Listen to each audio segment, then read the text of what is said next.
Hello everyone. आज की video में हम कर रहे हैं class 8 science chapter number 1 crop production and management. तो शुरुआत करते हैं।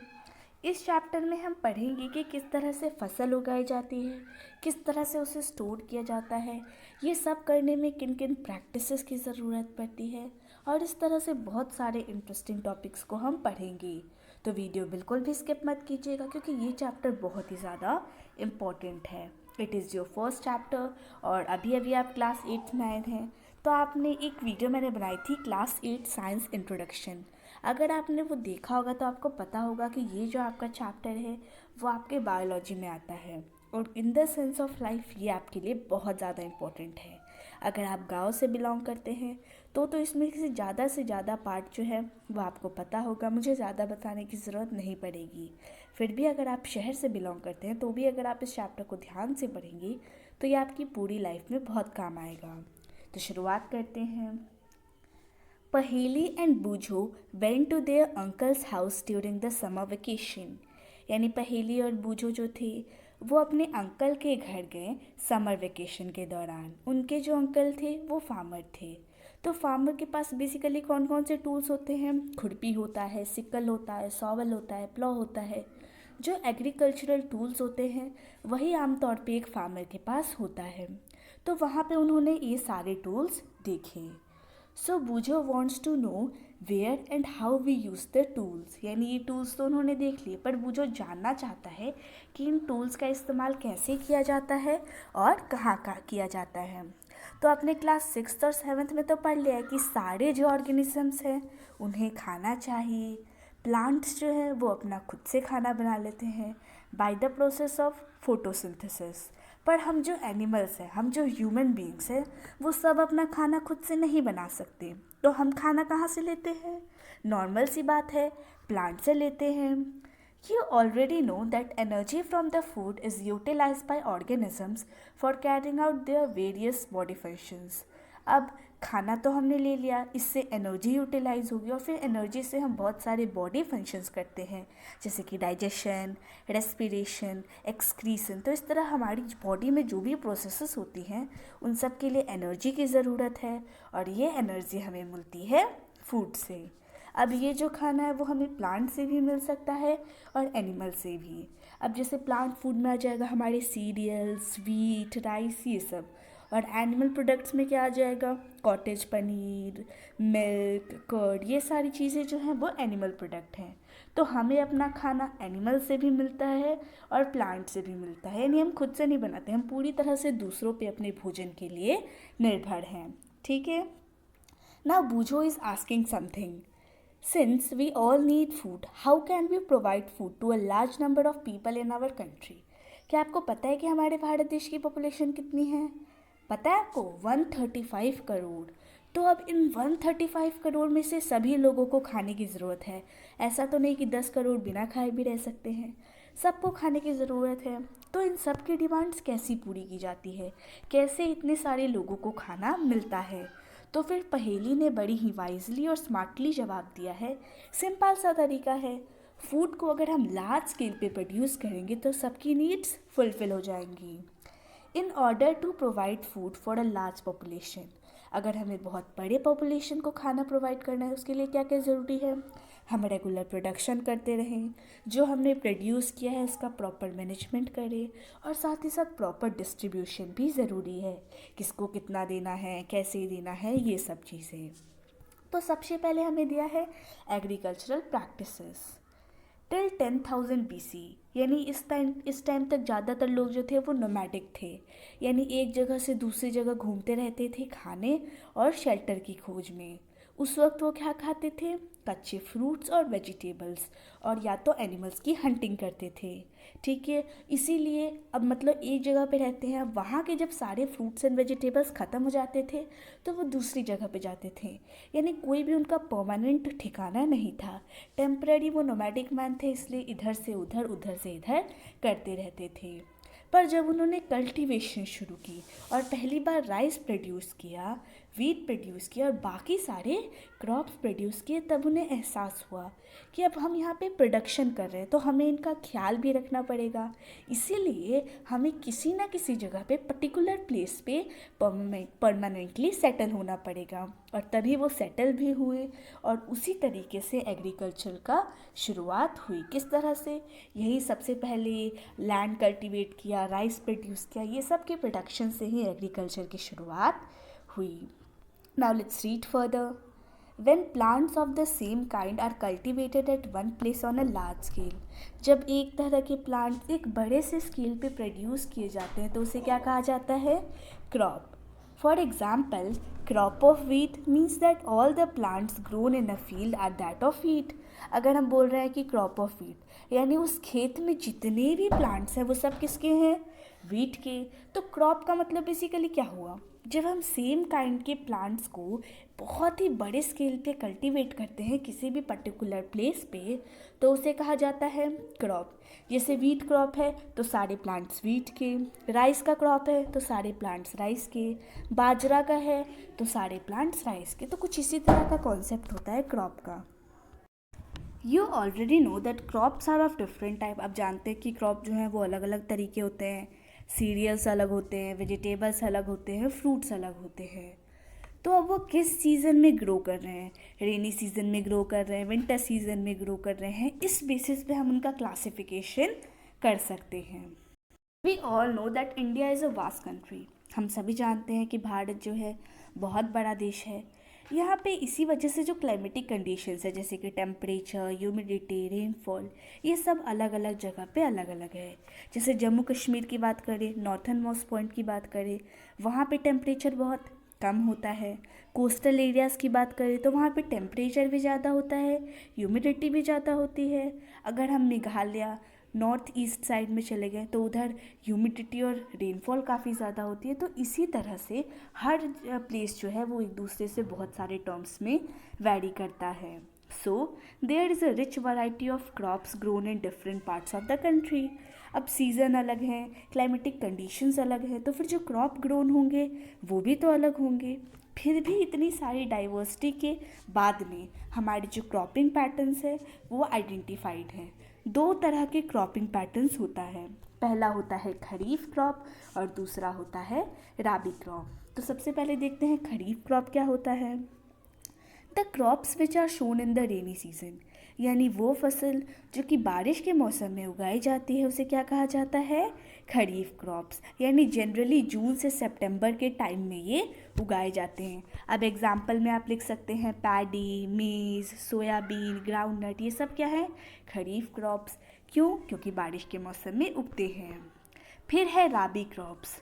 The crops grown in the winter season, यानी वो क्रॉप्स जो कि विंटर सीजन में उगाए जाते हैं, यानी अक्टूबर से लेके मार्च तक, उन्हें क्या कहा जाता है? राबी क्रॉप्स। जैसे कि वीट, ग्राम, पी, मस्टर्ड और लिनसीड। ठीक है। बिसाइड दिस, इनके अलावा जो पल्स या जो वेजिटेबल हैं जो समर के दौरान उगाई जाती हैं वो भी काफ़ी अलग होती हैं। ये सब तो मतलब हो गया विंटर सीज़न और रेनी सीज़न, पर जो पल्सेस और वेजिटेबल्स होती हैं वो समर में उगाई जाती हैं। ठीक है। Now let's C basis practices of crop production. यानी जब हम क्रॉप प्रोड्यूस कर रहे हैं तो हमें कुछ करना भी तो होगा सॉइल को। ऐसा तो नहीं कि बस बीज डाल दिया काम ख़त्म, अपने आप प्लांट उग जाएगा। बहुत सारी प्रैक्टिसेस करनी पड़ती हैं, उनके बारे में हम पढ़ेंगे। तो अब बूझो ने एक क्वेश्चन किया है कि जो पैडी है यानी जो धान होता है उसे हम विंटर सीजन में क्यों नहीं उगा सकते? तो हम जानते हैं कि जो धान है उसे बहुत ज़्यादा पानी की ज़रूरत है, इसी वजह से उसे रेनी सीजन में उगाया जाता है। ठीक है। अब हम आते हैं वापस अपने टॉपिक्स पे, प्रैक्टिसेस पे। Cultivation of crops involve several activities, यानी जब हम क्रॉप्स कल्टीवेट करते हैं तो उसमें बहुत सारी एक्टिविटीज़ इन्वॉल्व होती हैं जो कि फार्मर्स जो है under a period of time करते हैं। आप देखेंगे कि ये जो एक्टिविटीज़ होती है वो सेम होती हैं। अगर आप खुद गार्डनिंग का काम करते हो तो आप जो एक्टिविटीज़ अपने फील्ड में करते हो, अपने गार्डन में करते हो, वही एक्टिविटीज़ फार्मर जो हैं वो लार्ज स्केल पे अपने फील्ड में करते हैं। दीज एक्टिविटीज़ और tasks are referred to as agricultural practices, यानी यही जो एक्टिविटीज़ हैं, यही जो प्रैक्टिसेस है, इन्हें क्या कहा जाता है? Agricultural practices. ठीक है, अब देखते हैं। टोटल 7 होता है। सबसे पहला है प्रेपरेशन ऑफ सॉइल, यानी सॉइल को सबसे पहले प्रिपेयर करते हैं उसमें बीज डालने के लिए।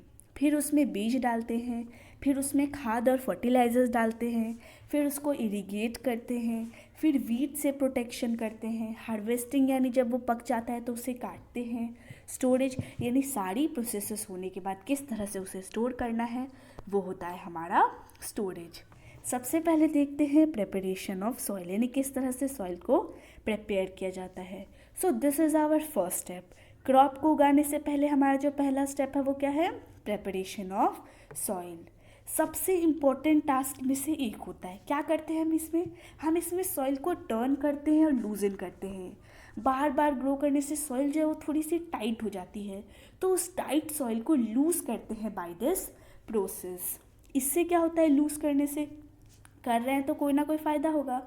तो जब हम लूज़ करते हैं तो पूरी मिट्टी लूज़ हो गई, तब उसमें पानी डालेंगे, खाद डालेंगे, कुछ भी डालेंगे तो वो सॉइल के अंदर तक चला जाएगा। और अगर हम उसमें प्लांट के बीज डालेंगे तो उसकी जो रूट्स हैं वो भी ज़्यादा डीप तक जा पाएंगी, जिससे प्लांट जो है वो हेल्थी वे में ग्रो कर पाएगा। The loose soil allows the roots to breathe easily, यानी जो लूज सॉइल होती है एक और काम करती हैं कि रूट्स आसानी से इसकी वजह से ब्रीथ कर पाती हैं।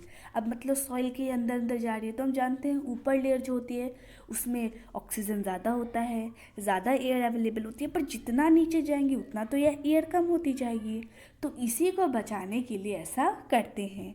ठीक है, लूज़ कर दिया तो उसके अंदर एयर भर गई, एयर स्पेसेस भर गई, एयर कैविटीज़ आ गई, तो उससे प्लांट के रूट्स जो है वो भी अच्छे से ब्रीथ कर पाएंगे। ठीक है, why does the loosening of soil allow the roots to breathe easily, यानी किस तरह से लूजनिंग से रूट्स जो है वो आसानी से ब्रीथ कर पाते हैं। तो जब सॉइल लूज हो जाता है तो उससे अर्थवॉर्म्स और माइक्रोब्स जो कि सॉइल में प्रेजेंट होते हैं वो भी अच्छे से ग्रो कर पाते हैं। और ये सब क्या है? ये तो फार्मर के फ्रेंड्स हैं। और ये क्या करते हैं? ये सॉइल को टर्न करते हैं और उसमें ह्यूमस ऐड करते हैं। What is humus? The dead and decaying matter in the soil is known as humus, यानी जो भी सड़ा गला मैटर होता है उसमें वो कहलाता है ह्यूमस। पर अब हम सॉइल को क्यों टर्न करते हैं और क्यों लूजन करते हैं? तो आपने पिछले क्लासेस में तो पढ़ ही लिया है कि सॉइल जो है उसमें मिनरल्स होता है, वाटर होता है, एयर होता है और कुछ लिविंग ऑर्गेनिजम्स होते हैं। पर साथ ही साथ कुछ डेड प्लांट्स और एनिमल्स जो हैं वो भी उसमें डिकम्पोज्ड होते हैं। तो अब इनके डीकम्पोजिशन से क्या होता है? जब ये मर जाते हैं, उसमें डीकम्पोज हो जाते हैं, तो इनके डिकम्पोज होने के बाद बहुत सारे न्यूट्रिएंट्स जो हैं वो भी रिलीज़ होते हैं इन द सॉइल। और सॉइल में रिलीज़ होने के बाद वापस ये न्यूट्रिएंट्स जो है वो प्लांट्स के द्वारा अब्जॉर्व हो जा रहे हैं। तो पूरा ये कुछ भी करे फ़ायदा किसको हो रहा है? प्लांट को और फार्मर को। Okay, since only a few centimetres of the top layer of soil supports plant growth, यानी जो टॉप लेयर है सॉइल की उसमें सिर्फ कुछ ही सेंटीमीटर तक प्लांट की ग्रोथ सपोर्ट करती है सॉइल। ठीक है, turning and loosening of soil, यानी जब हम सॉइल को टर्न करते हैं और लूज़ करते हैं तो उससे क्या होता है? टर्न करने में क्या करते हैं? ऊपर की सॉइल है इसको नीचे करेंगे, नीचे की सॉइल को ऊपर लाएंगे, तो क्या होगा? ऊपर की सॉइल में बेसिकली प्लांट पहले ग्रो कर चुका है तो इसके न्यूट्रिएंट्स पूरी तरह से ख़त्म हो चुके हैं। पर जो नीचे वाला सॉइल है इसमें अभी भी न्यूट्रिएंट्स एफिशिएंट अमाउंट में प्रेजेंट है, तो जब हम इसको ऊपर कर देंगे तो प्लांट को ज़्यादा न्यूट्रिएंट मिलेंगे और प्लांट अच्छे से ग्रो कर पाएगा। Okay, thus turning and loosening of soil is very important, इसीलिए ये बहुत ही इंपॉर्टेंट है for the cultivation of crops. So ये जो इसकी लूजनिंग और टर्निंग की प्रोसेस है, the process of loosening and turning of soil is called tilling और प्लॉइंग। इसको जनरली एक प्लॉ से किया जाता है। प्लॉ आमतौर पे किससे बना होता है? या तो वुड से और या तो आयरन से। If the soil is very dry, मान लीजिए सॉइल जो है वो पूरी तरह से सूखी है, एकदम बहुत ही ज़्यादा सूख गई, उसमें बिल्कुल भी वाटर नहीं है, बिल्कुल भी मॉइस्चर नहीं है, तो उसमें प्लॉगिंग करने से पहले हम उसमें पानी डालते हैं ताकि मिट्टी जो है वो थोड़ी सी सॉफ्ट हो जाए। द प्लॉड फील्ड में have big clumps of soil called crumbs, पर कभी कभी प्लॉइंग करने के बाद भी क्या होता है? सॉइल में बड़े बड़े ढेले टाइप से होते हैं और इन्हीं को हम कहते हैं क्रम्प्स, और इन क्रम्प्स को तोड़ना बहुत ही ज़्यादा ज़रूरी है। So leveling the field is beneficial for sowing as well as for irrigation. Levelling मतलब इन सारे क्रम्स को ब्रेक करना और जो सॉइल है उसको चारों तरफ से इवन कर देना, ऊपर नीचे कहीं भी कुछ भी ना हो, कहीं पे भी क्रम्स ना हो। ऐसा करने से क्या होता है, सोइंग में भी हेल्प मिलती है और इरिगेशन में। लेवलिंग से क्या होता है, जब भी हम सॉइल को लेवल करते हैं तो किसकी मदद से करते हैं, लेवलर से, और ये दोनों के लिए हेल्पफुल होता है। पर कभी कभी क्या करते हैं, हम टिलिंग करने से पहले कभी कभी उसमें मैन्योर यानी कि खाद डालते हैं। इससे क्या होता है, जो हमारा सॉइल है वो प्रॉपरली मिक्स हो जाता है मैन्योर से, ठीक है, क्योंकि जब हम उसको टिलिंग करेंगे, ऊपर नीचे करेंगे, तो ये जो मैन्योर है वो प्रॉपरली उसमें मिक्स हो जाएगा। So the soil is moistened before sowing, यानी इसमें बीज डालने से पहले इसे मॉइस्टेंड कर दिया जाता है। Okay, now let's study about agricultural implements. So let's study about these. Before sowing the seeds, it is necessary to break soil clumps to get better yield. यानी अगर हमें अच्छा प्रोडक्शन चाहिए, अच्छा प्रोडक्ट चाहिए, तो उसके लिए ज़रूरी है कि हम सीड शो करने से पहले क्या करें, जो सॉइल क्रम्स हैं इसे ब्रेक करें। इसके लिए हम बहुत सारे टूल्स का इस्तेमाल कर सकते हैं। मेनली हम जिन टूल्स का इस्तेमाल करते हैं वो है प्लॉ, हो एंड कल्टीवेटर। ओके, अब हम पढ़ते हैं प्लॉ के बारे में, क्या करके सबके बारे में पढ़ेंगे। सबसे पहले प्लॉ के बारे में। सो this is being used since ancient times for tilling the soil, यानी सॉइल को टिल करने के लिए बहुत ही पुराने समय से इसका इस्तेमाल किया जा रहा है, ठीक है। इससे हम वीड्स भी रिमूव करते हैं और सॉइल को टर्न भी करते हैं। ये वुड से बना होता है, ठीक है, और एक बल्स का यानी बैल का एक जो जोड़ा होता है वो इसे खींचता है। इसमें मेनली एक ट्रायंगुलर आयरन स्ट्रिप होती है कुछ इस तरह की, जिसे हम क्या कहते हैं, ploughshare. The main part of the plough is a log of wood, इसका जो मेन पार्ट है वो एक लंबा वुड का टुकड़ा है जिसे हम प्लॉ शाफ्ट कहते हैं। और ये जो प्लॉ शाफ्ट होता है इसके एंड में एक हैंडल होता है। दूसरा जो एंड होता है वो बीम से अटैच्ड होता है जो कि बुल के नेक पे लगाया जाता है। One pair of bulls and a man can easily operate the plough, यानी प्लॉ को ऑपरेट करने के लिए मेनली क्या चाहिए, एक बैलों का जोड़ा और एक इंसान। The indigenous wooden plough is increasingly being replaced by iron ploughs nowadays, यानी पुराने टाइम में वुडन प्लो का यूज़ किया जाता है, पर आजकल किसका यूज़ किया जा रहा है, आयरन प्लो। अब हमें पढ़ना है हो के बारे में। तो ये एक सिंपल सा टूल है जिससे हम वीड्स रिमूव करते हैं और सॉइल को लूजन करते हैं। इसमें वुड की एक लंबी सी रॉड होती है और आयरन का एक टुकड़ा होता है, बेंट प्लेट टाइप सा उसका होता है। देखते हैं, इसकी पिक्चर भी दी हुई है नेक्स्ट पेज में। ये पिक्चर है प्लॉ की, देख सकते हैं। ये है हमारा pair of bulls and a man which is needed to operate a plough, ठीक है। तो इसका ये जो आयरन वाला पार्ट है इसको क्या कहा जाता है, प्लॉ शेयर, और ये जो इसका लॉग ऑफ वुड है इसे कहा जाता है प्लॉ शाफ्ट, ठीक है।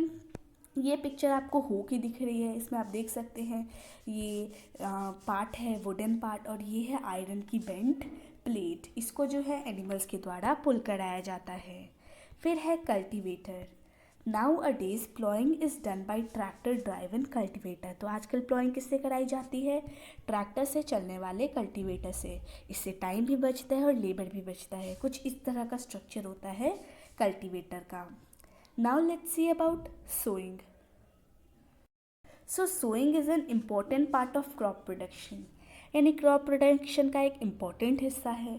और सोइंग यानी बीज डालने से पहले सबसे पहले अच्छी क्वालिटी के साफ़ सुथरे हेल्दी सीड्स का चुनाव किया जाता है, ठीक है। Farmer prefers to use seeds which give high yield, यानी फार्मर्स ऐसे सीड चुनते हैं जो कि हाई यील्ड दे। ऐसे ही एक जो सीड्स है उसका नाम है HYV सीड्स, जिसका फुल फॉर्म है हाई यील्डिंग वैरायटी। से बड़ा ही अच्छा यील्ड मिलता है, बड़े ही अच्छे प्रोडक्ट्स मिलते हैं। अब हम देखते हैं सिलेक्शन ऑफ सीड्स। तो पहेली का कुछ ऑब्जर्वेशन है जो आपने भी अपने घरों में देखा होगा और पहेली हमसे शेयर करना चाहती है। उसने एक दिन देखा था कि उसकी मदर जो है वो कुछ ग्राम सीड्स को एक वेसल में डाल रही है और थोड़ी देर बाद उसका जो पानी है उसे निकाल दे रही है और उसमें थोड़ा सा पानी डाल दे रही है, सॉरी। और फिर थोड़ी देर बाद देखती है कि कुछ जो सीड्स हैं वो ऊपर की तरफ फ्लोट कर रहे हैं। तो अब ये सीड्स क्यों फ्लोट कर रहे हैं, देखते हैं। Take a beaker and fill half of it with water, यानी एक बीकर लीजिए, आधा उसमें पानी भरिए, फिर उसमें वीट के आधे मुट्ठी सीड्स डाल दीजिए और अच्छे से मिलाइए। थोड़ी देर बाद देखिए तो आप देखोगे कि उसमें से कुछ जो सीड्स है वो फ्लोट कर रहे हैं, कुछ जो सीड्स हैं वो डूब चुके हैं। तो क्यों ऐसा हो रहा है? तो जो सीड्स फ्लोट कर रहे हैं वो डैमेज सीड्स हैं। क्यों? क्योंकि जो डैमेज सीड्स होते हैं वो हॉलो, खोखले होते हैं। खोखले हैं इसका मतलब हल्के हैं और इसीलिए ऊपर तैर रहे हैं, इसीलिए उसको बाहर निकाल के रिजेक्ट कर दिया जाता है। ठीक है, इसी तरह से ये एक बहुत ही अच्छा मेथड है जिससे हम अच्छे और हेल्दी सीड्स का चुनाव कर सकते हैं। Before sowing, one of the important task is to know about the tools use for sowing seeds. यानी सोइंग के बारे में जानने से पहले ज़रूरी है कि हम जान लें कि सीड सो करने के लिए कौन से टूल्स जो हैं वो ज़रूरी हैं। इसके बाद है traditional tool. The tool use traditionally for sowing seeds is shape like a funnel. यानी इसका फनल की तरह शेप होता है जो ट्रेडिशनली सोइंग के लिए यूज़ किया जाता है। इस सीड्स में हम क्या डालते हैं? फनल। तो कुछ इस तरह का स्ट्रक्चर होता है फनल का। अब इस फनल में ही हम क्या डालेंगे? सीड्स। ठीक है, और इसी से एक एक सीड जो है वो अंदर चला जाएगा। देख सकते हैं यहाँ पे funnel like structure. This is used for sowing. आगे देखते हैं seed drill. Nowadays the seed drill is used for sowing with the help of tractors। यानी आजकल सीड ड्रिल का इस्तेमाल किया जा रहा है ट्रैक्टर्स के साथ सो करने के लिए। कुछ इस तरह का स्ट्रक्चर होता है सीड ड्रिल से। इससे क्या होता है? इससे एक बड़ा ही फ़ायदा है कि जो सीड्स है वो इक्वल डिस्टेंस पे और इक्वल डेप्थ पे ग्रो करते हैं। यानी डेप्थ भी इक्वल है और आपस के बीच का जो डिस्टेंस है वो भी यूनिफॉर्म है। और इस बात का इसमें इंश्योर किया जाता है कि जो सीड्स है वो पूरी तरह से सॉइल से कवर हो जाए आफ्टर सोइंग। क्योंकि अगर सॉइल ऊपर ही, सीड्स ऊपर ही रहेंगे तो जो बर्ड्स हैं वो आएंगे और उन इंसेक्ट्स को खा जाएंगे। और अब जब सीड्स ही नहीं रहेंगे तो हमारा प्लांट कैसे उगेगा? तो जब हम सीड ड्रिल के इस्तेमाल से सोइंग करते हैं तो उससे हमारा टाइम भी बचता है और लेबर भी बचता है। अब बूझो ने कुछ कहा है। उसके एक स्कूल के पास में एक नर्सरी है। उसने देखा कि वहाँ पे छोटे छोटे प्लांट्स जो हैं उनको छोटे छोटे बैग्स में रखा है। तो अब इन्हें ऐसे क्यों रखा है? तो फिर पहेली ने जवाब दिया है। तो कुछ प्लांट्स जो होते हैं जैसे कि पैडी, उन्हें सबसे पहले नर्सरी में रखा जाता है और जब ये सीडलिंग्स में कन्वर्ट होते हैं तो इनका ट्रांसप्लांट किया जाता है फील्ड में। और ये मैनुअली ही किया जाता है, इसमें किसी मशीन का उपयोग नहीं होता है। और ऐसे ही जो फॉरेस्ट और जो फ्लावरिंग प्लांट्स होते हैं इन्हें नर्सरी में ग्रो किया जाता है। ठीक है। Appropriate distance between the seeds is necessary to avoid overcrowding of plants। अब सारे प्लांट्स एक ही जगह पे उगेंगे तो इससे क्या हो जाएगा? Over crowding. इसीलिए उन सब के बीच में अप्रोप्रिएट सही अमाउंट में डिस्टेंस जो है वो ज़रूरी है। This allows plants to get sufficient sunlight. इससे क्या है, जो भी प्लांट्स हैं उन्हें सफिशिएंट सनलाइट मिलती है, न्यूट्रिएंट्स मिलते हैं, वाटर मिलते हैं। और कभी कभी कुछ प्लांट्स जो है उन्हें हटा दिया जाता है ओवर क्राउडिंग प्रिवेंट करने के लिए। ठीक है। अब हम पढ़ते हैं एडिंग मैन्योर एंड फर्टिलाइजर्स। यानी क्यों हम मैन्योर और फर्टिलाइजर्स को ऐड करते हैं। So the substances which are added to the soil in the form of nutrients for the healthy growth of plants are called manure and fertilizers। यानी वो substances जिन्हें सॉइल में डाला जाता है न्यूट्रिएंट्स के फॉर्म में ताकि जो प्लांट्स हैं उनकी हेल्थी ग्रोथ हो सके, उन्हें कहा जाता है मैन्योर और फर्टिलाइजर्स। ठीक है। फिर बूझो ने कहा, मैंने एक हेल्दी क्रॉप को ग्रो करते हुए देखा है फार्म में और उसी के पास में जो फार्म है उसके प्लांट्स जो है वो वीक है। तो ऐसा क्यों होता है कि कुछ प्लांट्स बाकी प्लांट से बेटर ग्रो करते हैं? तो सॉइल का काम क्या होता है? सॉइल जो है वो क्रॉप प्लांट्स को न्यूट्रिएंट्स और मिनरल्स सप्लाई करता है। अब ये न्यूट्रिएंट्स प्लांट्स की ग्रोथ के लिए बहुत ज़्यादा एसेंशियल्स होते हैं। कुछ एरिया में क्या किया जाता है, फार्मर्स जो है वो बड़ी ही हड़बड़ी में होते हैं। वो एक क्रॉप उगाते हैं, उसको काटते हैं, फिर दूसरा क्रॉप उगाएंगे, उसको काटेंगे, तीसरा क्रॉप उगाएंगे। तो इसी तरह से वो लगाते रहते हैं, क्रॉप उगाते रहते हैं, क्रॉप आफ्टर क्रॉप, ऐसे ही चलता रहता है प्रोसेस। और फील्ड को कभी भी अनकल्टिवेटेड यानी ऐसे ही खाली नहीं छोड़ते हैं। तो अब हर प्लांट को न्यूट्रिएंट चाहिए। अब बार बार क्रॉप लगा रहे हैं, बार बार न्यूट्रिएंट जा रहे हैं, तो एक बार ऐसी कंडीशन आती है कि जो सॉइल है उसमें बिल्कुल भी न्यूट्रिशन नहीं बचता। Continuous cultivation of crops makes the soil poor in nutrients. यानी हम ऐसे ही अगर लगातार क्रॉप्स का कल्टीवेशन करते रहें तो उससे क्या होगा, सॉइल जो है उसमें न्यूट्रिएंट्स कम हो जाएगा। इसीलिए फार्मर्स जो होते हैं वो सॉइल में मैन्योर और फर्टिलाइजर्स ऐड करते हैं ताकि सॉइल जो है वो न्यूट्रिएंट से रिप्लेनिश हो जाए, यानी वापस उसमें सॉइल में न्यूट्रिएंट्स आ जाए। और इसी प्रोसेस को कहा जाता है मैन्योरिंग। और अगर हम अच्छे से मैन्योरिंग नहीं करते, कम मैन्योरिंग करते हैं, उसी की वजह से प्लांट्स जो है वो वीक हो जाएंगे। अब मैन्योर क्या होता है, तो मैन्योर जो है वो एक तरह का ऑर्गेनिक सब्सटेंस होता है जो कि प्लांट और एनिमल वेस्ट के डीकम्पोजिशन के बाद हमें मिलता है। इसको बनाने के लिए फार्मर्स क्या करते हैं, जनरली जो भी प्लांट और एनिमल वेस्ट होता है उसे एक बड़े से गड्ढे में डंप कर देते हैं और उसे डीकम्पोज होने के लिए छोड़ देते हैं। फिर थोड़े दिनों बाद जो माइक्रो ऑर्गेनिजम्स है वो उन्हें डीकम्पोज कर देते हैं, और यही जो डीकम्पोज मैटर है इसको ऑर्गेनिक मैन्योर के रूप में इस्तेमाल किया जाता है। आपने इस वर्मी कंपोस्टिंग के प्रोसेस के बारे में तो पढ़ा ही है क्लास 6 में, उसमें भी क्या किया जाता है, डीकम्पोजिशन बाय रेड वर्म्स। अगर आपने क्लास 6 में अच्छे से पढ़ा होगा तो आपको याद होगा, ठीक है। अब यहाँ पे एक्टिविटी दी गई है, टेक मूंग और ग्राम सीड्स एंड जर्मिनेट देम। यानी मूंग और ग्राम के सीड्स लीजिए और फिर उन्हें जर्मिनेट कीजिए। फिर 3 इक्वल साइज़ की सीडलिंग्स जो है उन्हें चूज़ कीजिए। 3 खाली ग्लासेस लीजिए, सिमिलर वेसल्स लीजिए, उनको ए, बी और सी नाम कर दीजिए। अब जो ग्लास ए है उसमें थोड़ा सा अमाउंट ऑफ सॉइल मिक्स कर दीजिए। किससे मिक्स कर दीजिए, थोड़े से काऊ डंग से। अब जो ग्लास बी है उसमें यूरिया मिक्स कर दीजिए, और जो सी है उसे ऐसे ही छोड़ दीजिए, उसमें कुछ भी ऐड मत कीजिए। फिर now pour the same amount of water, यानी सब में इक्वल अमाउंट ऑफ वाटर रोज रोज डालिए, रोज उनका बराबर ख्याल रखिए, सेफ प्लेस पे छोड़ दीजिए और डेली उन्हें वाटर कीजिए। 7 से 10 दिन बाद उनकी ग्रोथ को ऑब्जर्व कीजिए।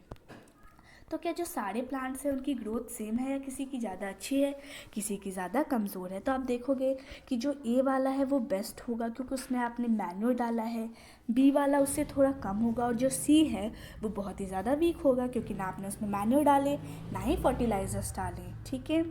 सो फर्टिलाइजर्स जो है वो क्या होते हैं, तो फर्टिलाइजर्स एक तरह के केमिकल्स होते हैं जो कि किसी भी पर्टिकुलर न्यूट्रिएंट में रिच होते हैं। मैन्योर के बारे में हमने क्या पढ़ा, उसमें न्यूट्रिएंट का कोई भी टॉपिक नहीं था, उसके कॉन्स्टिट्यूएंट्स में न्यूट्रिएंट नहीं था।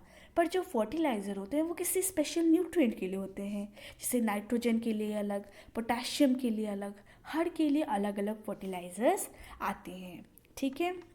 तो अब ये मैन्योर से किस तरह से अलग होते हैं, तो मैन्योर का प्रोडक्शन कैसे होता है, फार्मर फील्ड में कर लेता है, पर ये जो फर्टिलाइजर्स का प्रोडक्शन है ये फैक्ट्रीज़ में होता है। इसके कुछ एग्जांपल है urea, ammonium sulphate, super phosphate, potash, NPK यानी नाइट्रोजन, फॉस्फोरस और potassium. The use of fertilizers has developed farmers to get better yield of crops. यानी फर्टिलाइजर्स के यूज़ से क्या होता है, फार्मर्स जो है उन्हें अच्छा खासा प्रोडक्ट मिलता है, अब चाहे वो कोई भी प्लांट उगाएं, अब चाहे वीट हो, पैडी हो या फिर मेज़ हो। पर अगर लालच, कहते हैं ना किसी भी चीज़ का ना ज़्यादा अच्छा ना कम अच्छा, एकदम प्रॉपर अमाउंट ज़रूरी है। फर्टिलाइजर्स कम डालो तो नुकसान हो रहा है, ठीक उसी प्रकार अगर हम फर्टिलाइजर्स का एक्सेसिव बहुत ज़्यादा यूज़ करते हैं तो उससे भी जो हमारी सॉइल है वो लेस फर्टाइल हो जाती है, और ये फर्टिलाइजर्स हैं ये भी वाटर पोल्यूशन का एक सोर्स होते हैं। तो हमें प्रॉपर अमाउंट में उसका भी यूज़ करना चाहिए। अगर हमें सॉइल की फर्टिलिटी को मेंटेन करना है तो हमें फर्टिलाइजर्स तो डालने ही है, पर साथ ही साथ हमें ऑर्गेनिक मैन्योर डालना है और थोड़े टाइम के लिए फील्ड को अनकल्टिवेटेड छोड़ देना है। 2 क्रॉप्स के बीच में कम से कम 1 मंथ 2 मंथ के टाइम के लिए उसको अनकल्टिवेटेड छोड़ देना है, ठीक है। The use of manure improves soil texture as well as its water retaining capacity। यानी जब हम मैन्योर का इस्तेमाल करते हैं तो सॉइल का टेक्सचर भी इम्प्रूव होता है और साथ ही साथ इसकी जो वाटर रिटेनिंग कैपेसिटी है वो भी बढ़ती है। इससे सॉइल जो है उसमें वापस से न्यूट्रिएंट्स आ जाते हैं। एक और मेथड है सॉइल को वापस न्यूट्रिएंट से रिप्लेनिश करने का है, वो है क्रॉप रोटेशन। इससे क्या करते हैं हम अलग अलग क्रॉप्स लगाते हैं, नहीं लगाते तो हैं, रेगुलरली लगाते हैं, पर अलग अलग तरह के क्रॉप्स जो हैं हम लगाते हैं। पहले के टाइम में क्या होता था कि जो फार्मर्स होते थे नॉर्थ इंडिया मतलब जम्मू कश्मीर उस साइड में, उसमें क्या करते थे, सबसे पहले लेग्यूम्स ग्रो करते थे एक सीज़न में और अगले सीज़न में वीट ग्रो करते थे। इससे क्या होता है, इसमें सॉइल जो है वो नाइट्रोजन से रिप्लेनिश हो जाते हैं, क्योंकि लेग्यूमिनस प्लांट्स के बारे में आपने पढ़ा है, इसके जो रूट नोड्यूल्स होते हैं इस पे राइजोबियम प्लांट ऐसे कुछ माइक्रो ऑर्गेनिजम्स होते हैं जो कि नाइट्रोजन रिलीज़ करते हैं। इससे जो हमारा वीट है उसको नाइट्रोजन मिलेगा, तो सॉइल रिप्लेनिश हो रही है। तो इसी तरह से हमारी जो सॉइल है उसको हम प्रोटेक्ट कर सकते हैं by the method of crop rotation. Farmers जो हैं उनको इनकरेज किया जाता है कि वो क्रॉप रोटेशन की प्रैक्टिस को अडॉप्ट करें। पिछले क्लासेस में आपने भी राइजोबियम के बारे में पढ़ा, आपको पता है कि वो लेग्यूमिनस प्लांट्स के नोड्यूल्स में प्रेजेंट होते हैं और वो ये जो एटमॉस्फेरिक नाइट्रोजन है इसको फिक्स करते हैं। Okay, now let's C difference between fertiliser and manure. तो फर्टिलाइज़र क्या है, वो मैन मेड इनऑर्गेनिक सॉल्ट है, जबकि जो मैन्योर है वो नेचुरल सब्सटेंस है जो कि कैटल डंग और प्लांट रेजिड्यू के डिकम्पोजिशन के द्वारा हमें मिलता है। फर्टिलाइज़र जो है उसका प्रिपरेशन फैक्ट्री में होता है, जबकि मैन्योर का प्रिपरेशन फील्ड्स में भी हो जाता है। फर्टिलाइज़र से सॉइल को ह्यूमस नहीं मिलता और मैन्योर से सॉइल को बहुत ज़्यादा ह्यूमस मिलता है। फर्टिलाइज़र्स प्लांट न्यूट्रिएंट्स में रिच होते हैं, जबकि जो मैन्योर होते हैं वो काफ़ी कम रिच होते हैं प्लांट न्यूट्रिएंट्स में। तो इसमें कुछ डिफरेंस दिए आपको फर्टिलाइज़र्स और मैन्योर के बीच में। Now let's C advantage of manure, यानी मैन्योर डालने से क्या फ़ायदा है। तो फर्टिलाइजर्स जो हैं वो केमिकल्स है और मैन्योर ऑर्गेनिक सब्सटेंस। तो सिंपल सी बात है, बेस्ट तो होंगे ही। अब इसके क्या क्या एडवांटेज है वो देखते हैं। इसको हमेशा फर्टिलाइजर से बेटर कहा जाता है, क्यों कहा जाता है देखते हैं। सबसे पहला, इससे सॉइल की जो वाटर होल्डिंग कैपेसिटी है वो इन्हांस होती है। दूसरा, इससे सॉइल जो है वो पोरस होता है, छोटे छोटे पोर्स आ जाते हैं उससे, जिससे क्या होगा, गैसेस का जो एक्सचेंज है वो आसान हो जाएगा और इससे फ्रेंडली माइक्रोब्स का जो नंबर है वो भी इंक्रीज़ होता है और साथ ही साथ सॉइल का टेक्सचर जो है वो भी इम्प्रूव होता है। तो यहाँ तक हमने पढ़ लिया है मैन्योर और फर्टिलाइजर्स के बारे में। दिस वॉज द पार्ट 1 और पार्ट 2 में हम इरिगेशन से स्टार्ट करेंगे, तो पार्ट 2 देखना ना भूलें। Thank you. हेलो एवरीवन, आज की वीडियो में हम कर रहे हैं class 8 science chapter number 1 crop production and management का पार्ट 2। पार्ट 1 में हमने इसका इरिगेशन प्रोसेस तक पढ़ लिया था और पार्ट 2 में हम इरिगेशन को स्टार्ट करने वाले हैं। उसके पहले के जो भी टॉपिक्स थे जैसे कि मैन्योर, फर्टिलाइजर्स, इन सब के बारे में हमने पढ़ लिया है और आज हम स्टार्ट करेंगे irrigation. So let's start irrigation. All living beings need water to live. हम जानते हैं कि जितने भी लिविंग बींग्स हैं अर्थ पे, उन सबको जीने के लिए पानी चाहिए। वाटर जो है उससे किसी भी लिविंग ऑर्गेनिज्म की डेवलपमेंट होती है, प्रॉपर ग्रोथ होती है और प्लांट्स में तो ये बहुत ही ज़्यादा नेसेसरी होता है। पर वो वाटर लेते कैसे हैं, वो वाटर को अपने प्लांट रूट्स की मदद से अब्जॉर्व करते हैं और जब ये प्लांट अब्जॉर्व करते हैं तो सिर्फ और सिर्फ वाटर अब्जॉर्व नहीं करते, ये वाटर के साथ साथ मिनरल्स और फर्टिलाइजर्स को भी अब्जॉर्व करते हैं। कहा जाता है कि प्लांट्स का नियरली 90% जो होता है वो होता है वाटर। तो वाटर की ज़रूरत क्यों है, वाटर की ज़रूरत इसीलिए है क्योंकि वाटर जो है उसी से सीड्स की जर्मिनेशन होती है और ये जो सीड्स की जर्मिनेशन है वो ड्राई कंडीशंस में नहीं हो सकती और अगर सीड ही नहीं जर्मिनेट होगा तो प्लांट ही नहीं आएगा। So water is very essential. Nutrients dissolve in water are transported to each part of the plant, यानी ये जो रूट ये सब न्यूट्रिएंट्स और वाटर और जो भी चीज़ें ये अब्जॉर्व कर रहा है इसको प्लांट के हर एक पार्ट तक पहुंचाना ज़रूरी है, जिसके बारे में हमने क्लास 7th में ही पढ़ लिया था। To maintain the moisture of the soil for healthy crop growth, fields have to be watered regularly. वैसे जनरली आजकल के गाँव में लोग जो होते हैं, आजकल के क्या बहुत पुराने टाइम से गांव के जो फार्मर्स होते हैं वो इरिगेशन के लिए रेन वाटर पे डिपेंडेंट होते हैं। पर आजकल रेन वाटर का कोई ठिकाना ही नहीं है, कभी भी हो जाती है, कभी ठंडी में, कभी गर्मी में, कभी भी हो जाती है और कभी कभी होता है कि रेनी सीजन में तो होती ही नहीं है। तो ऐसे में वो लोग क्या करते हैं, सॉइल का मॉइस्चर मेंटेन करना तो ज़रूरी है, इसके लिए वो खुद ही आर्टिफिशियली उसे वाटर करते हैं रेगुलरली। तो यही जो प्रोसेस है जिसमें क्रॉप्स को रेगुलरली वाटर सप्लाई किया जाता है एट रेगुलर इंटरवल्स, उसी को कहा जाता है इरिगेशन। अब अलग अलग क्रॉप है, अलग अलग ज़रूरत है, अलग अलग सॉइल है तो भी अलग अलग ज़रूरत है, अलग अलग सीज़न में अलग अलग ज़रूरत है। तो इसी वजह से किस क्रॉप में कितना पानी डालना है, कितनी बार डालना है, ये हर क्रॉप में वैरी करता है। अगर बारिश का सीज़न है तो हम कम डालेंगे क्योंकि बारिश की पानी जो है हमारी ज़्यादा रिक्वायरमेंट को फुलफ़िल कर देगी। वही अगर गर्मी का मौसम है तो जो वाटर की फ्रिक्वेंसी है वो हाई होनी चाहिए। क्यों? क्योंकि उस वक्त इवापोरेशन का रेट बहुत ज़्यादा होता है। इसी वजह से सॉइल जो है वो अपने मॉइस्चर को खो देती है। ना Boojho is saying something. I am very careful this year about watering the plants, यानी इस साल प्लांट्स को वाटर करने के मामले में वो बहुत ज़्यादा केयरफुल है। क्यों? क्योंकि पिछले समर उसके जो प्लांट्स थे वो सूख के मर गए। क्यों मर गए भाई? क्योंकि पानी नहीं दिया, सीड जर्मिनेट नहीं हुआ। अगर जर्मिनेट हो भी गया तो प्लांट जो है और डेवलप नहीं कर पा रहा है, अपनी ग्रोथ को मेंटेन नहीं कर पा रहा है और इसी वजह से वो मर गया। अब इरिगेशन के सोर्सेस क्या है? तो इसके बहुत सारे सोर्सेस है, जैसे कि well, tube well, pond, lake, river, dam और बहुत सारे canals. Now let's see traditional method of irrigation, यानी इरिगेशन के ट्रेडिशनल मेथड कौन कौन से हैं। So the water available in wells, lakes and canals is lifted up by different methods in different region, यानी अलग अलग रीजन में इसी पानी को बहुत सारे मेथड में यूज़ किया जाता है। अलग तरीके से उसे वेल्स तक पहुंचाया जाता है, फील्ड्स तक पहुंचाया जाता है और फिर अपनी फील्ड को इरिगेट किया जाता है। और इसमें कैटल या फिर ह्यूमन लेबर का यूज़ किया जाता है। ये जो मेथड्स होते हैं सस्ते होते हैं पर काफ़ी कम एफिशिएंट होते हैं। अब कुछ ट्रेडिशनल वे के नाम दिए हैं, मोट जिसको पुले सिस्टम भी कहा जाता है और चेन पंप, ठीक है। और भी कुछ नीचे नाम दिए हैं जैसे कि देखली और रहाट। अब इनके पिक्चर देख लेते हैं। सबसे पहले है आपका मोट। तो कुछ इस तरह का स्ट्रक्चर होता है मोट का। वेल से पानी निकाला, फिर इस तरह से कुछ लंबा सा कैनाल टाइप सा, नाली टाइप सी खोल दी जाती है फील्ड तक और पानी जो है वो फिर सीधा फील्ड में जाता है। फिर ये है चेन पंप। तो चेन पंप में क्या करते हैं, इस तरह से पानी निकाला और फिर इसमें जा रहा है। फिर है देखली। तो देखली में भी कुछ इस तरह का स्ट्रक्चर होता है। एक लकड़ी की मदद से पानी को निकाला जाता है और फिर उसको फील्ड्स में इरिगेट किया जाता है।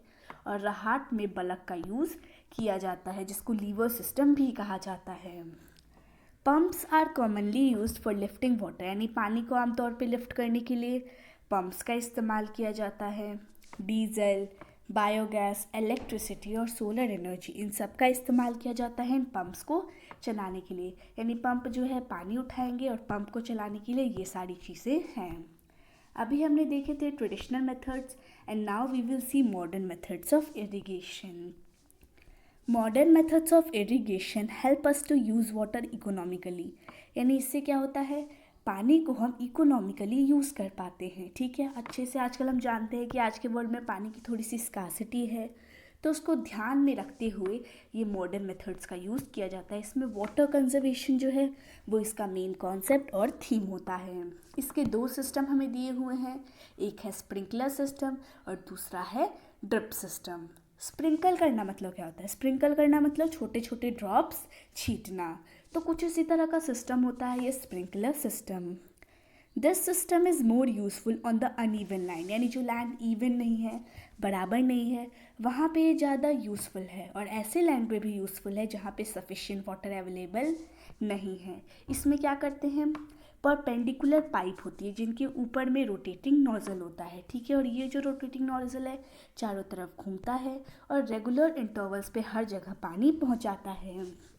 When water is allowed to flow through the main pipe under pressure, यानी वाटर जो है उसके ऊपर प्रेशर लगाया जाता है, उसी की वजह से वो सही डायरेक्शन में फ्लो करता है। और ये काम किसकी मदद से किया जाता है, पंप की मदद से। And it escapes from the rotating nozzles, यानी रोटेटिंग नोजल से ये बाहर निकलता है। यानी सबसे पहले मेन पाइप से प्रेशर लेके उधर गया, फिर रोटेटिंग नोजल से ये बाहर निकलेगा। उसके बाद ये क्रॉप की तरफ इस तरह से स्प्रिंकल होते हैं, जैसे मान लो बारिश हो रही है, कैसे बारिश की drops drop drop by sprinkle होती है, ठीक उसी तरह से स्प्रिंकलर सिस्टम का भी पानी स्प्रिंकल होता है। अब ये जो स्प्रिंकलर है ये लॉन्स के लिए काफ़ी यूज़फुल है, कॉफ़ी प्लांटेशन के लिए काफ़ी यूज़फुल है और बहुत सारे और क्रॉप्स के लिए भी यूज़फुल है। देख सकते हैं ये है कुछ स्प्रिंकलर सिस्टम का स्ट्रक्चर। सबसे पहले यहाँ से प्रेशर आएगा, फिर वो इधर जाएगी। अब यहाँ पे हर जगह पाइप है, इस पे पहुँचेगी, इस पे पहुँचेगी और यहाँ से स्प्रिंकलर होगा और ऐसा लगेगा जैसे कि मानो बारिश हो रही है। फिर है ड्रिप सिस्टम। तो ये सिस्टम जो है इसमें वाटर कंजर्वेशन को बड़े ही ध्यान में रखा जाता है। इस सिस्टम में क्या होता है, ऐसे तो स्प्रिंकल किया तो वो रूट पे भी जा रहा है, लीव्स पे भी जा रहा है, स्टेम पे भी जा रहा है, पर मेन कहाँ जाना ज़रूरी है, मेन जाना है रूट पे जाएगा, क्योंकि रूट ही तो ऑब्जॉर्व कर रहा है। लीव्स नहीं ऑब्जॉर्व कर रहे, स्टेम नहीं ऑब्जॉर्व कर रहे, फ्लावर्स नहीं ऑब्जॉर्व कर रहे हैं, कोई ऑब्जॉर्व कर रहा है तो वो है रूट। तो पानी कहाँ तक पहुँचना चाहिए, रूट तक। और इस सिस्टम में इसी चीज़ का ध्यान रखा जाता है। इसमें क्या करते हैं, drop by drop water directly roots में फॉल करता है, ठीक है, और इसीलिए इसे ड्रिप सिस्टम कहा जाता है। ये बेस्ट टेक्निक है फ्रूट प्लांट्स को वाटर करने के लिए, गार्डन को वाटर करने के लिए और ट्रीज़ को वाटर करने के लिए। और इसमें जो है पूरी तरह से वाटर का वेस्टेज नहीं होता है, मतलब कहीं भी वाटर का वेस्टेज नहीं होता। और ये बहुत सारे रीजन्स में बूंद यानी वरदान की तरह है, जहाँ पे वाटर की अवेलेबिलिटी काफ़ी कम है। देख सकते हैं कुछ इस तरह का स्ट्रक्चर होता है ड्रिप सिस्टम का, यहाँ से जाएगा और हर एक प्लांट के रूट्स तक ये जाएगा, ठीक है। अब है protection from weeds. Boojho and Paheli went to a nearby wheat field. यानी बूझो और पहेली जो है वो पास के एक गेहूं के खेत में गए। वहाँ पे उन्होंने देखा कि गेहूं तो उग रहा है पर उसके साथ कुछ और भी अनवांटेड प्लांट्स जो हैं वो उग रहे हैं। तो अब बूझो सवाल करता है क्या इन प्लांट्स को भी किसी पर्पस के साथ प्लांट किया गया है। देखते हैं। In a field many other undesirable मतलब जो हम नहीं चाहते पर फिर भी वो उग रहे हैं, वो नेचुरली उगते हैं। तो किसी भी फील्ड में जब हम मेन क्रॉप उगाते हैं तो उसके साथ साथ कुछ अनडिज़ायरेबल प्लांट्स जो हैं वो भी नेचुरली ग्रो करते हैं, और इन्हीं अनडिज़ायरेबल प्लांट्स को कहा जाता है वीड्स। अब ये जो वीड्स है इनका रिमूवल जो है वो बहुत ही ज़्यादा नेसेसरी है, और इनका रिमूवल का जो प्रोसेस होता है उसे कहा जाता है वीडिंग। अब वीडिंग नेसेसरी क्यों है, वीडिंग नेसेसरी यूँ इसलिए है क्योंकि अभी हमने पढ़ा था कि अगर बहुत ज़्यादा प्लांट्स एक जगह पे उगेंगे तो उससे भीड़ मच जाएगी, क्राउड मच जाएगा, तो कंपटीशन होगा उन सब के बीच में और इसकी वजह से सारे प्लांट्स हेल्थी रूप से ग्रो नहीं कर पाएंगे।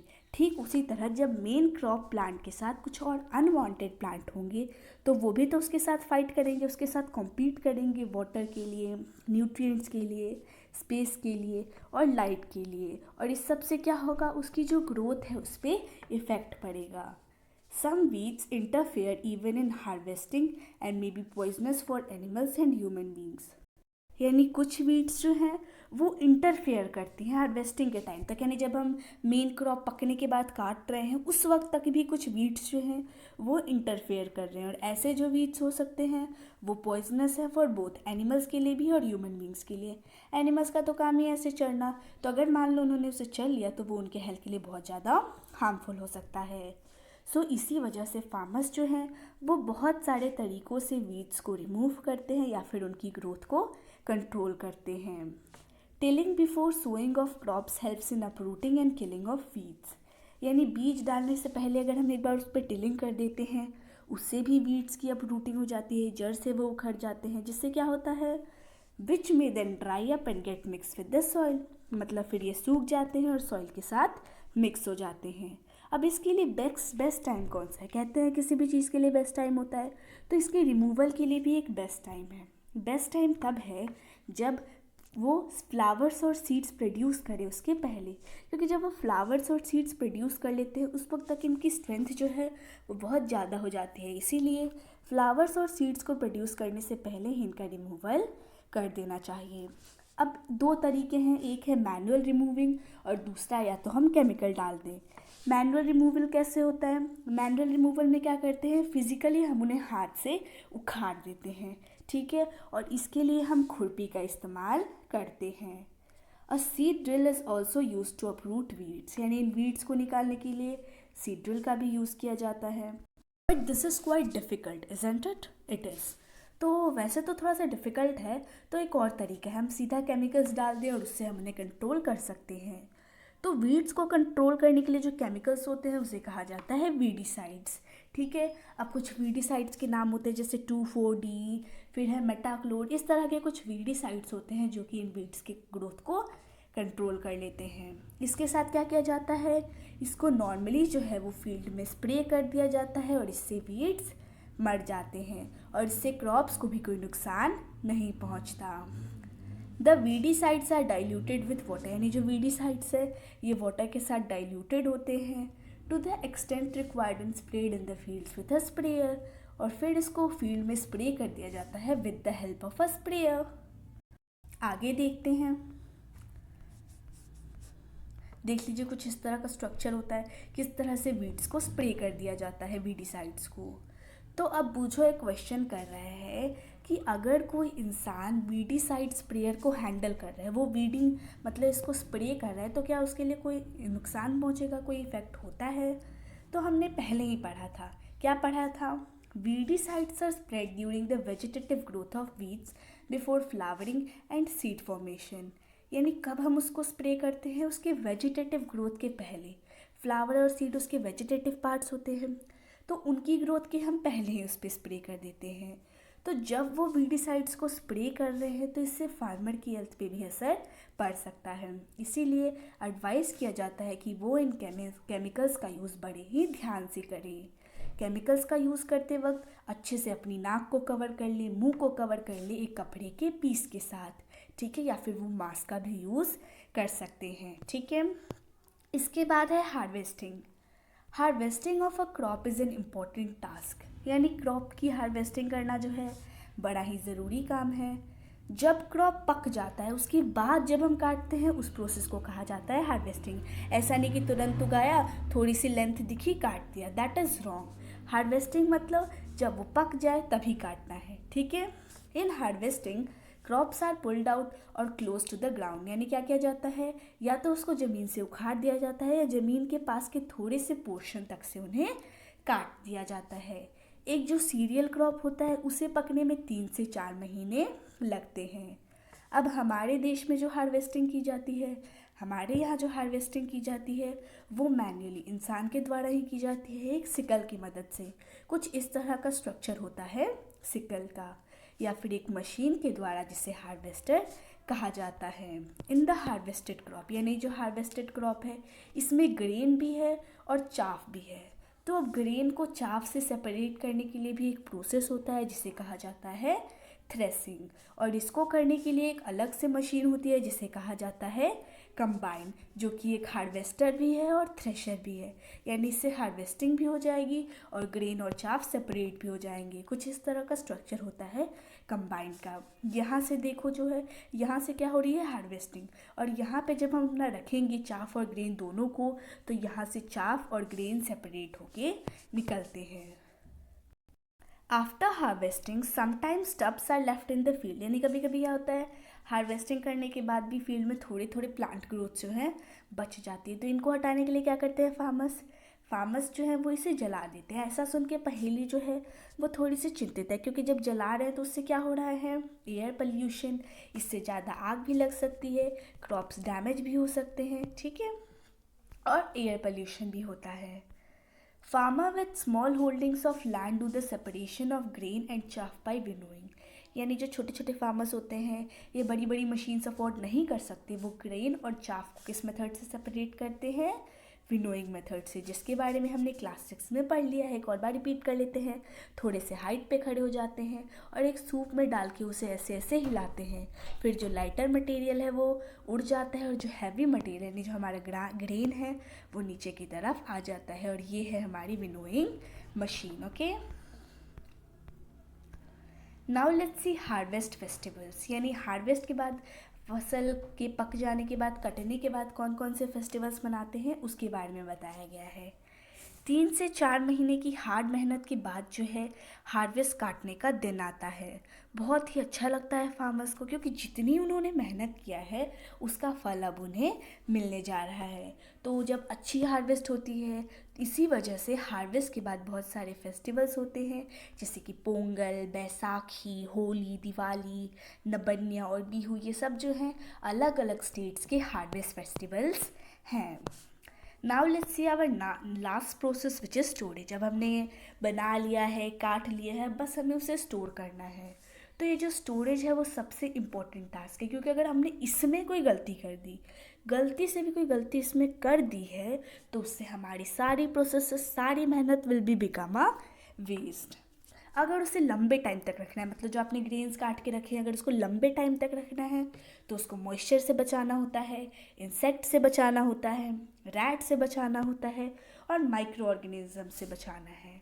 तो अभी जो हार्वेस्टेड ग्रेन्स होते हैं इनमें बहुत ज़्यादा मॉइस्चर होता है। अगर हमने उन्हें सुखाने से पहले उसे स्टोर कर दिया, अब बहुत सारा मॉइस्चर है तो सुखाना तो पड़ेगा ही।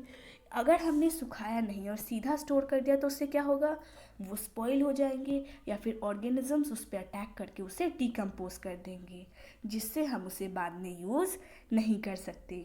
ठीक है, इसीलिए उन्हें स्टोर करने से पहले अच्छे से उसे धूप में सुखाना है, ताकि उसका जो मॉइस्चर है वो कम हो जाए। इससे क्या होगा, इससे जो है इंसेक्ट, पेस्ट, बैक्टीरिया और फंगाई जो है वो भी उस पर अटैक नहीं करेंगे। फार्मर्स जो है वो तो जूट बैग्स में या फिर मेटालिक बिन्स में अपना जो भी ग्रेन है उसे स्टोर करते हैं, और कुछ बड़े बड़े स्केल पे वो ग्रेन्स का स्टोरेज भी करते हैं, जैसे कि साइलोज़ में और ग्रेनरीज में, उन्हें पेस्ट से बचाने के लिए। ठीक है, ड्राइड नीम लीव्स, अगर आप घर पे कर रहे हो तो उसमें सूखी नीम की पत्तियाँ डालते हैं, क्योंकि उससे कोई भी इंसेक्ट्स नहीं आते। ये सब चीज़ों से बचाने के लिए उसमें ड्राइड नीम लीव्स डाली जाती हैं। और अगर बड़े बड़े ग्रेन्स में स्टोर करना है तो उसके लिए स्पेशल केमिकल ट्रीटमेंट करवाया जाता है, उसके बाद ही वहाँ पे रखा जाता है। स्पेशल ट्रीटमेंट क्यों करवाते हैं, ताकि उसमें पेस्ट और माइक्रो ऑर्गेनिजम्स अटैक ना करें। ये पिक्चर है सिलोस की और ये पिक्चर है ग्रेनरीज की, या फिर मतलब गनी बैग में पहले रखा है और फिर उसको ग्रेनरीज में स्टोर किया है। Now let's sea food from animals, यानी एनिमल से हमें कौन कौन से फूड मिलते हैं। तो एनिमल से हमें बहुत सारे फूड मिलते हैं, जैसे कि मिल्क और मीट, एग, चिकन, इस तरह से बहुत सारी चीज़ें जो है वो हमें मिलती हैं। बहुत सारे लोग जो कि कोस्टल एरियाज़ में रहते हैं वो फ़िश कंज्यूम करते हैं, और वही उनके डाइट का मेजर पार्ट होता है। पिछले क्लासेस में हमने पढ़ा था उस फूड के बारे में जो कि हमें प्लांट से मिलता है। अभी हमने देखा कि किस तरह से क्रॉप प्रोडक्शन होता है, उसमें नंबर ऑफ़ स्टेप्स होते हैं, जैसे सिलेक्शन ऑफ सीड्स, सोइंग, ये सब। ठीक उसी तरह से एनिमल्स को भी घर पे पाला जाता है और फार्म्स में रखा जाता है, उन्हें प्रॉपर फूड दिया जाता है, शेल्टर दिया जाता है और केयर दिया जाता है। और यही काम जब लार्ज स्केल पे किया जाए तो उसे एनिमल हस्बेंड्री कहा जाता है। ऐसा नहीं कि शौक ही आपने घर में गाय पाला है तो उसका मतलब एनिमल हस्बेंड्री। अगर आपके पास 10-15 गाय पाल रहे हो तब वो एनिमल हस्बेंड्री कहलाएगा। ठीक है, फिर पहेली कह रही है कि फिश जो है वो हेल्थ के लिए बहुत ज़्यादा अच्छा होता है, इससे हमें लिवर ऑयल मिलता है। ठीक है, जो कि विटामिन डी में बहुत ज़्यादा रिच होता है। विटामिन डी क्या करता है, हमारे बोन्स जो हैं उन्हें स्ट्रॉन्ग बनाता है। तो यहाँ पे हमारा चैप्टर ख़त्म होता है। क्वेश्चन आंसर्स की वीडियो ज़रूर देखिएगा, और अगर आप मुझे कहेंगे तो मैं इसके मेन पॉइंट्स और नोट्स की भी वीडियो बना दूँगी, जिससे आपको चैप्टर और अच्छे से समझ आ जाएगा। अगर आपको वो चाहिए तो आप मुझे कमेंट सेक्शन में लिख के बता सकते हैं। Thank you.